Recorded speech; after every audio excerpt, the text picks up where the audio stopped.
Dito na ako ngayon sa hospital at ito mag-isa. At ngayon na 5 minutes more at ako ay uoperahan na. Nakakalungkot lang no kasi yun, mag-isa ka lang sa lahat ng bagay.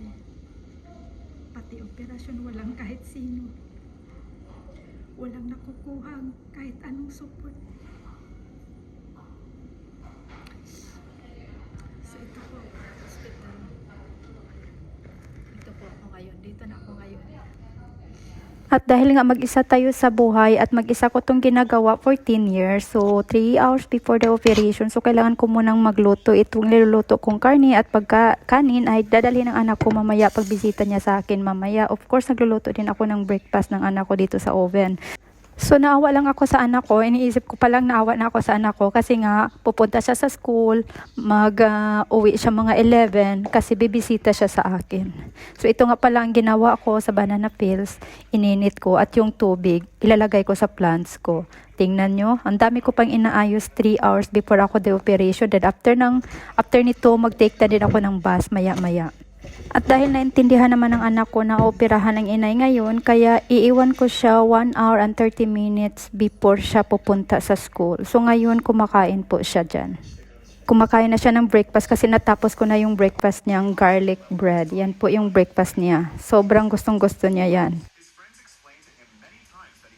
At while kumakain siya, nanonood din siya sa cellphone niya. Hinayaan ko lang kasi nga today aalis ako ng maaga. Yan po yung tinatawag na garlic bread, yung kinakain niyang bread.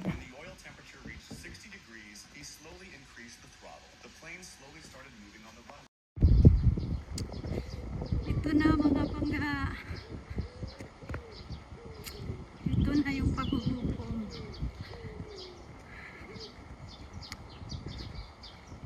Kakayanin. Matutulog naman ako that time. So, walang sakit. Pati lahat ng sakit na dinadala ko mawawala. So, ako ngayon ay papunta sa bus stop. So, ngayon malapit na ako sa bus stop at sobrang ginaw, sobrang hangin. Tingnan nyo. Sobrang hangin. So, wait na lang natin yung bus kasi now time na ng bus.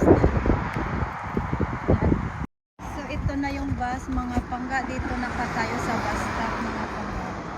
Ito na yung bus natin at pupunta na tayo sa hospital.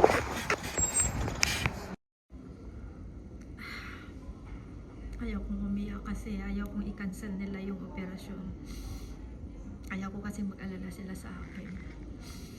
Pag-iiyak ako kasi doon pa lang ako sa reception. Sabi ko nandito na ako kasi every time pag may time ka, appointment ka, pag nandyan ka na, dumating ka na, sabihin mo talaga nandito ka na para alam nila nandyan ka na. Pero sabi niya na may bagong ito. So, ito na, dito na i-register yung pangalan mo para alam ng doktor na nandito ka na. Pero sorry, hindi ko ipapakita sa inyo kasi personal number ko to. So, yan.